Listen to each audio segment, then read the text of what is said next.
Alléluia. Amen, frère. Oui. Enfin, j'ai une vision sur toi. J'aimerais bien qu'on soit dans un restaurant pour te dire ce que Dieu m'a dit à ton sujet. On appelle ça la drague spirituelle. C'est du banditisme. Reste tranquille. Amen. Amen. Alors, donc quand tu es dans la saison, il faut savoir identifier ta saison. Qui peut t'aider à identifier? 1, il y a ton pasteur. 2, on va évoluer pour voir la deuxième personne qui est capable de t'aider à identifier ta saison. Alors, nous allons voir, il y a le jeune donc Isaac, qui est dans la saison du mariage. Abraham, qui remplissait toutes les conditions. Abraham, il est en même temps sacrificateur, il est en même temps père de famille, il a aussi une dimension de roi. On va dire ça comme ça. Alors, bien, on va voir. Donc, Dieu va en fait réveiller l'esprit d'Abraham et dire à son serviteur, tu vas aller dans mon village, là d'où je viens. Ici, le village, c'est l'église, c'est-à-dire le corps de Christ. Donc Dieu active donc l'esprit d'Abraham et il envoie son serviteur dans son village. Et là-bas, il y avait aussi une femme, une jeune fille, qui était déjà aussi dans sa saison de mariage. Donc du côté d'Abraham, il y a son fils qui est dans sa saison, et du côté de son village, donc le village d'Abraham, donc il y a aussi une jeune femme qui est aussi dans sa saison. Alors, on va encore demander à votre ancienne. Je vais vous lire Genèse 24, verset 7, ensuite on ira au verset 12. On va évoluer comme ça. Vas-y, ça avant de Dieu. La parole de Dieu déclare: L'Éternel, le Dieu du ciel, qui m'a fait sortir de la maison de mon père et de ma patrie, qui m'a parlé et qui m'a juré en disant: Je donnerai ce pays à ta postérité, lui-même enverra son ange devant toi. Verset 7. Et c'est de là que tu prendras une femme de mon fils. Verset 12. Et il dit: Éternel, Dieu de mon Seigneur Abraham, fais-moi, je te prie, rencontrer aujourd'hui ce que je désire, et use de bonté envers mon Seigneur Abraham. Verset 14. Que la jeune fille à laquelle je dirai: penche ta cruche, je te prie pour que je boive, et qui répondra: bois, et je donnerai aussi à boire à tes chameaux, soit celle que tu as destinée à ton serviteur Isaac. Et par là je connaîtrai que tu uses de bonté envers mon Seigneur. Il n'avait pas encore fini de parler que sortit sa cruche sur l'épaule. Rebecca, née de Bethuel, fils de Milka, femme de Nicor, frère d'Abraham, c'était une jeune fille très belle de figure. Elle était vierge et aucun homme ne l'avait connue. Elle descendit de la source, remplit sa cruche et remonta. Le Seigneur courut au-devant d'elle et dit: Laisse-moi boire, je te prie, un peu d'eau de ta cruche. Elle répondit: Bois, mon Seigneur. Et elle s'empressa d'abaisser sa cruche sur sa main et de lui donner à boire. Quand elle eut achevé de lui donner à boire, elle dit: Je puiserai aussi pour tes chameaux, jusqu'à ce qu'ils aient assez bu. Et elle s'empressa de vider sa cruche dans l'abreuvoir et courut encore au puits pour puiser, et elle puisa pour tous les chameaux. L'homme la regardait avec étonnement et sans rien dire, pour voir si l'Éternel faisait réussir son voyage ou non. Versets 22 à 28.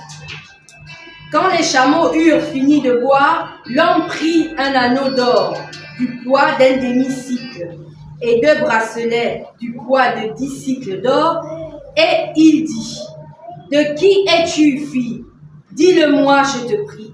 y a-t-il dans la maison de ton père de la place pour passer la nuit? Elle répondit, je suis fille de Bethuel et fille de Milka. Elle lui dit encore, il y a chez nous de la paille et du fourrage en abondance, et aussi de la place pour passer la nuit.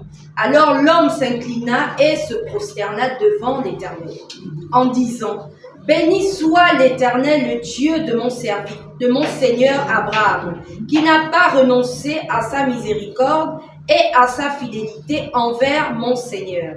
Moi-même, l'Éternel m'a conduit à la maison des frères de mon Seigneur. La jeune fille courut raconter ces choses à la maison de sa mère. Rebecca avait un frère nommé Laban, et Laban courut dehors vers l'homme près de la source. Il avait vu l'anneau et les bracelets aux mains de sa sœur, et il avait entendu les paroles de Rebecca, sa sœur, disant, ainsi m'a parlé l'homme. Il vint donc à cet homme et se tenait auprès des chameaux vers la source. Tu peux t'arrêter par là. Amen. Merci. Amen. Amen. Bien-aimé, jeune homme, jeune fille, chers parents, la Bible, il est dit que la Bible a été écrite, c'est pour notre instruction. Nous appartenons à un royaume. Alors, il y a ici dans ce passage le processus.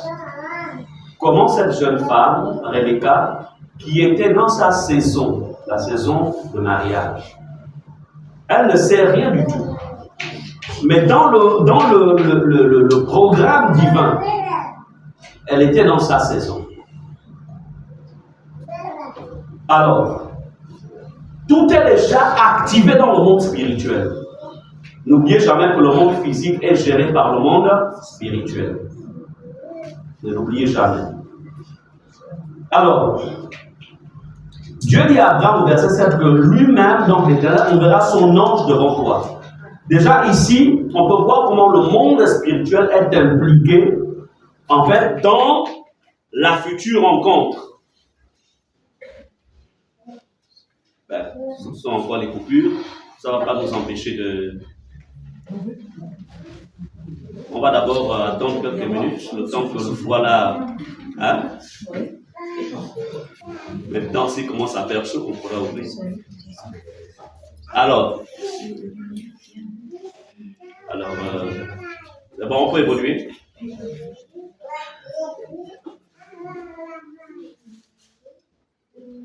Bien.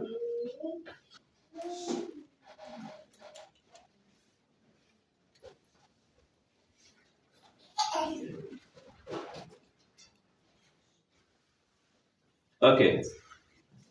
Donc, le monde spirituel est impliqué, s'implique toujours lorsqu'une famille doit prendre forme. Une famille se compose d'un homme et d'une femme, donc le père et la mère. Donc, et de ce couple, selon le temps de Dieu, en fait, des enfants vont naître. Mais c'est toujours la rencontre entre un homme et une femme. Alors, le monde des esprits, ou le monde divin, est toujours en action. C'est pourquoi Dieu dit, Abraham dit à son serviteur que l'Éternel enverra son ange devant toi pour te permettre de reconnaître celle que lui, il a destinée pour mon fils Isaac. Parce que dans le plan parfait de Dieu, il doit y avoir une continuité. C'est pourquoi Dieu plus tard se révélera comme étant le Dieu d'Abraham, d'Isaac et de Jacob. Alors, nous voyons que l'homme, donc, le serviteur d'Abraham au verset 12, avait dit, et il dit, Éternel, Dieu de mon Seigneur Abraham, fais-moi, je te prie, rencontrer aujourd'hui ce que je désire.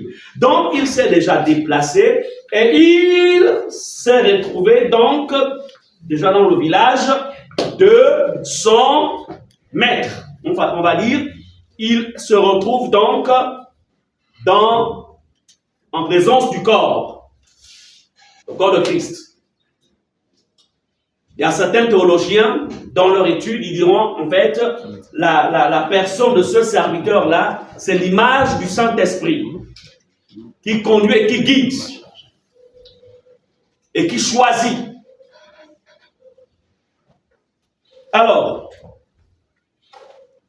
il faut comprendre que la prière accompagne toujours la recherche. Lorsqu'un frère va vers une sœur, il y a toujours la prière qui est à la base. Comme aussi, la sœur aussi passe aussi le temps à prier pour dire, Seigneur, ne permets pas que je me trompe, ou ouvre mes yeux. Donc la prière travaille toujours. Amen. Et il faut croire aussi en vos prières. Il y a des personnes qui prient lorsque le temps arrive, malheureusement, la personne n'arrive pas à reconnaître le temps de Dieu. Donc, il faut comprendre que la prière, Dieu répond toujours à la prière. Répète, Dieu répond toujours à la prière. Amen. Amen. Alors,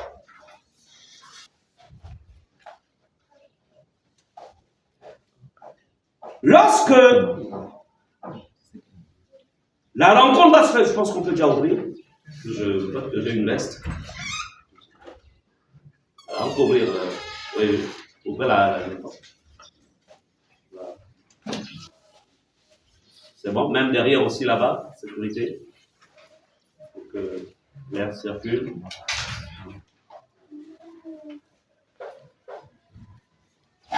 Donc, plus que jamais, le besoin d'un groupe silencieux, je pense qu'il faut qu'on l'achète. Ça, quand il y a des coupures, on n'est pas inquiété. Alors, au-delà, en fait, de la spiritualité, regardons ce que cet homme va rechercher. La Bible nous dit que la jeune fille à laquelle je dirais, prends ta cruche, penche ta cruche, je te prie, pour que je boive. Et qui répondra, bois. Et je donnerai aussi à boire à tes chameaux, soit celle que tu as destinée à ton serviteur Isaac. Et par là, je connaîtrai que tu uses de bonté envers mon Seigneur. Écoutez ceci. Jeune femme, jeune sœur, la spiritualité, en fait, manifeste toujours des fruits. Cet homme, que recherche-t-il?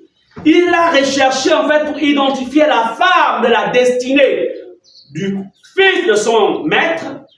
Il a recherché des valeurs spirituelles. 2, des valeurs morales, des valeurs d'humilité.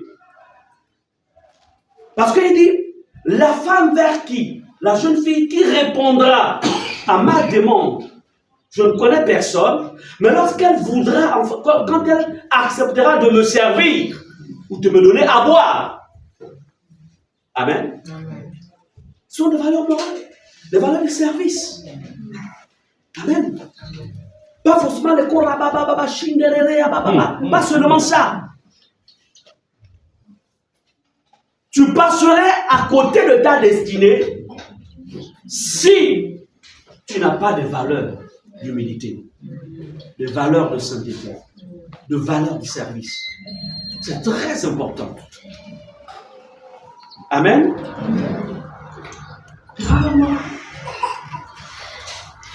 Lorsque tu te vois, je peux vous dire une chose, un homme qui cherche à bâtir une femme, je ne parle pas des hommes qui cherchent une femme juste pour une nuit. Je parle d'un homme, d'une femme. Non, d'un homme. C'est vice-versa de toute façon. Qui veut bâtir une famille, il n'a rien à voir avec ta beauté là. Tu peux mettre tous les fards sur ton visage. Les fards là, c'est que quand tu apprends le bain, ça disparaît. Tu peux avoir des longs cheveux, même si aujourd'hui les cheveux ne sont plus une valeur. Puisqu'il y a certains qui ont des longs cheveux sur la tête, mais en bas là-bas c'est le pauvre.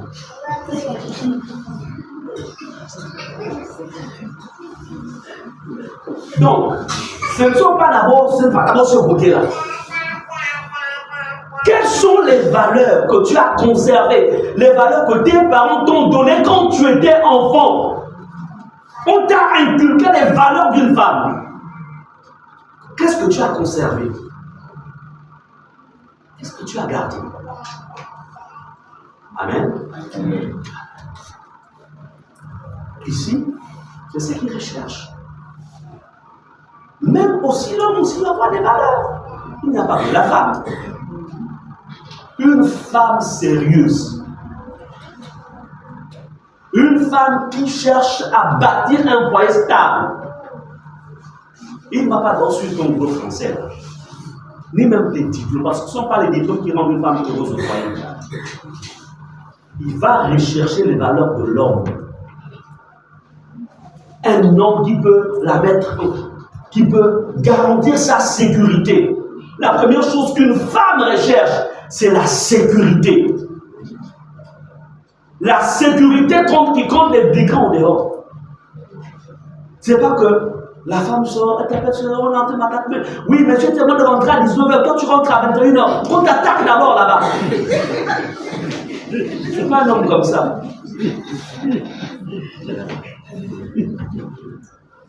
Un homme capable de défendre sa femme face aussi à certains membres dans nos familles qui passent leur temps à mettre mal à l'aise les femmes qu'on doit faire entrer dans les familles. Un homme protège. Amen. Amen. Quelles sont les valeurs que tu as en tant qu'homme? Un homme qui sait rester à la maison. C'est pas il sort le matin à 7h, il rentre à 22h, 23h. Oh, tu sais, il y a tellement de travail, excuse-moi. Et quand il rentre, il dort, il mange, il dort. Parfois même, la femme a pris le temps de bien préparer et il ne mange même pas. Il dort. Ce n'est pas un homme comme ça que nous pouvons tout travailler.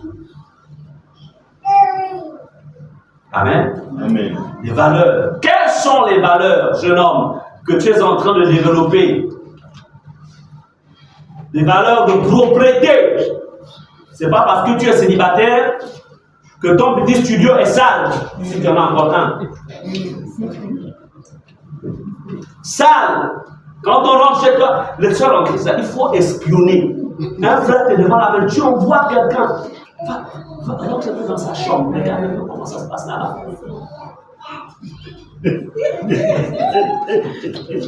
Amen. Amen.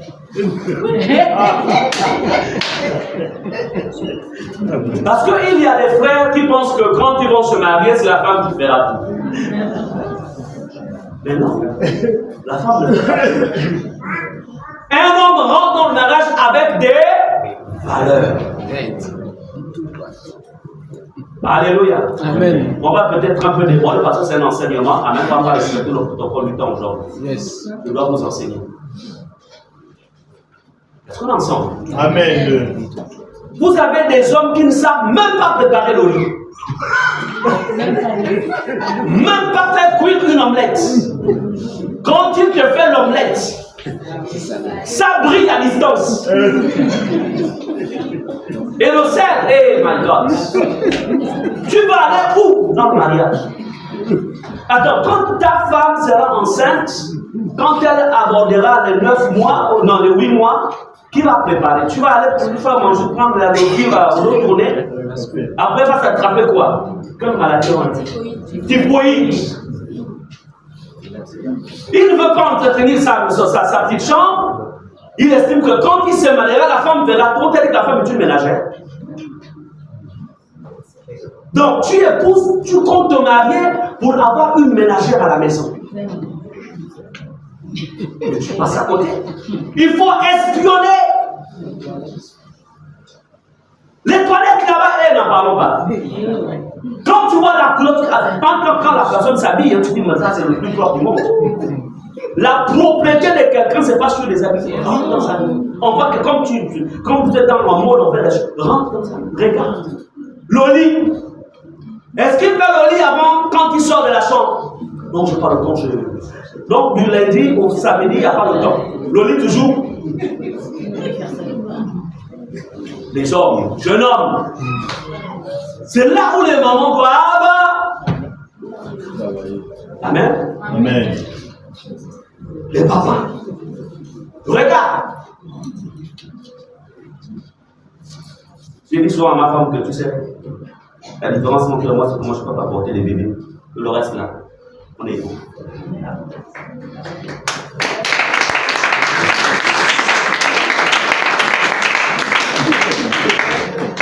Amen. Amen. C'est vrai qu'elle a ce qu'on appelle doigt dans doigt. Quand tu ne peux pas bien, on a cordon bleu. Cordon bleu. Elle est là, cordon bleu, moi je cordon blanc. On a tous des cordons.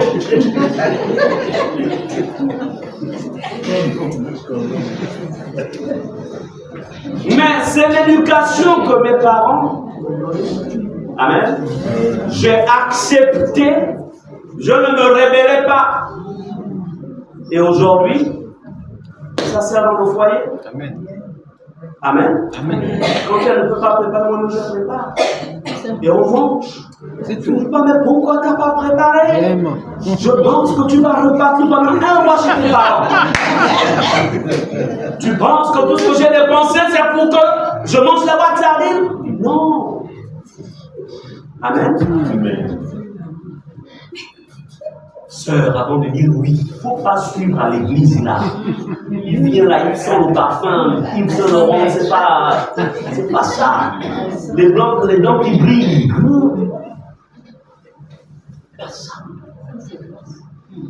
Quelles sont les valeurs qu'on possède? Parents, communiquez ces valeurs à vos enfants. Communiquez, qu'ils soient hommes, qu'ils soient femmes. Communiquez.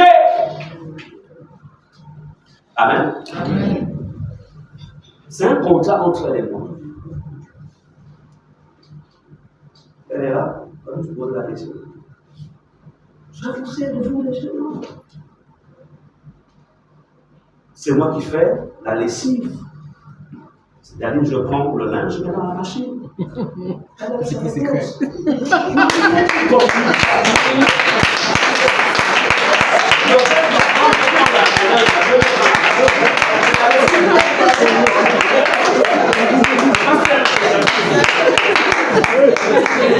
Amen, amen, amen, amen, amen. Amen, amen, amen. Avant que je l'épouse. Amen. Avant que je l'épouse, qui fait ça? Yes. Pourquoi elle doit tout faire dans la maison? Amen. Vraiment. Amen. C'est comme que Dieu disait avec mon ensemble. Yes. Quand je l'ai épousée, elle n'était pas comme ça. Elle avait taille 1. Elle est en train de changer. Tu dois l'aider, non? Amen. Amen. Donc je prends, je mets. Et ça me fait du bien de servir ma femme. Yes. De se partager les rôles. Mais ça, ce n'est pas dans le livre. Amen. C'est depuis la maison. Ce que les mamans-là ont mis en moi. Les valeurs. Quelles sont les valeurs que tu as? Tu veux te marier. Tu penses que la femme, c'est simplement là, ça se prend le lit? Vraiment. Et tu es en train de te tromper. Amen. Amen. Communiquer ces choses. Donc, l'homme doit avoir des valeurs, le jeune homme, et la jeune femme aussi doit avoir des valeurs. Maintenant, sur la base de ces valeurs, c'est sur la base de ces valeurs tant spirituelles que naturelles, on va dire ça comme ça, La Bible nous dit, un peu plus loin, l'homme, en fait, se rend compte que mais la femme que Dieu a rencontrée, mais elle a les valeurs qu'il faut par rapport au choix du fils de mon serviteur. L'homme l'a regardé avec étonnement et sans rien dire, pour voir si l'Éternel faisait reçu son voyage ou non. Donc là, Rebecca est identifiée comme étant le plan parfait de Dieu pour Isaac. Elle est identifiée. Dieu permettra que tu sois identifié comme la femme de quelqu'un, ou la future femme de quelqu'un. Dieu permettra que tu sois identifié à partir de quoi? De tes capacités, de tes valeurs. Amen. Amen. Et voilà pourquoi la Bible nous dit, quand les chameaux eurent fini de boire, l'homme prit un anneau d'or, du poids d'un demi-cycle et 2 bracelets, du poids de 10 cycles d'or. Donc, il prend ça, c'était une forme de demande en mariage. Donc, la demande en mariage est exprimée par les présents qu'il va retirer de ses bagages. Mais une fois cette jeune femme est consciente de la demande en mariage, au verset 28, la Bible dit, la jeune fille courut raconter ces choses à la maison de sa mère. Elle ne cache pas. Amen. Qu'est-ce qu'elle fait? Elle va à la maison, chez elle. Elle en parle à sa mère. Elle en parle à son père. Et puis tout de suite, ce sont eux qui ont l'expérience. Elle avait son frère, elle avait des sœurs. Mais elle ne va pas d'abord vers elle. Elle va vers qui? Vers ceux qui ont l'expérience. Lui dire, ma fille, ne laisse pas passer cet homme. Ça, quand je le vois, c'est la qualité d'homme qu'il te faut. Cette femme-là, cette jeune femme-là, non, elle a des valeurs. Ça, c'est le genre de personne qu'il te faut. Lorsque tu ne pourras plus, en fait, quand tu auras des soucis, il ne dira pas meurs, elle ne dira pas meurs, pour que j'hérite les biens. Non, mais j'ai une histoire authentique. Un monsieur qui va épouser une femme qui n'était pas la femme de sa destinée. Vous savez, ça c'est. Hein? Il a laissé sa femme légitime pour aller chercher une petite qui porte les trucs serrés là. Vous savez quels sont les temps de l'épreuve, non? Donc, l'homme tombe malade, soit mon collègue pasteur, dont la Bible dans sa communauté, dont le parent dans sa communauté. Ils sont malades. Vous savez, il y a maladie, quand il y a pas, il n'y a pas de problème. Mais il y a un type de maladie où en fait, tu ne peux plus en fait facilement aller aux toilettes. C'est quelqu'un qui s'occupe de toi, de tout ce que vous connaissez. Donc c'est comme ça que la jeune femme, elle dit maintenant, au début elle a supporté. Et puis elle dit, toi tu meurs quand? Il faut que tu meurs. Je suis fatigué, je suis mort. Mais vous les hommes, faites attention. Faites attention. Il faut être fidèle à vos femmes. La femme de ta destinée, ça ne se remplace pas. Ça ne se remplace pas.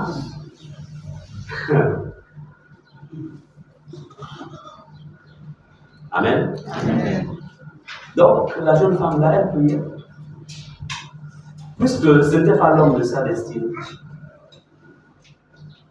Dans les temps difficiles, elle voulait que l'homme la laisse tranquille parce qu'elle était fatiguée de s'occuper de lui, etc.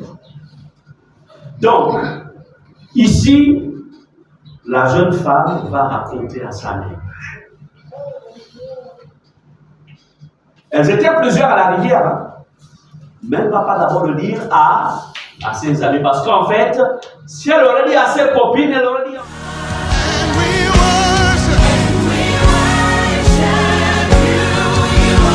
Maker of the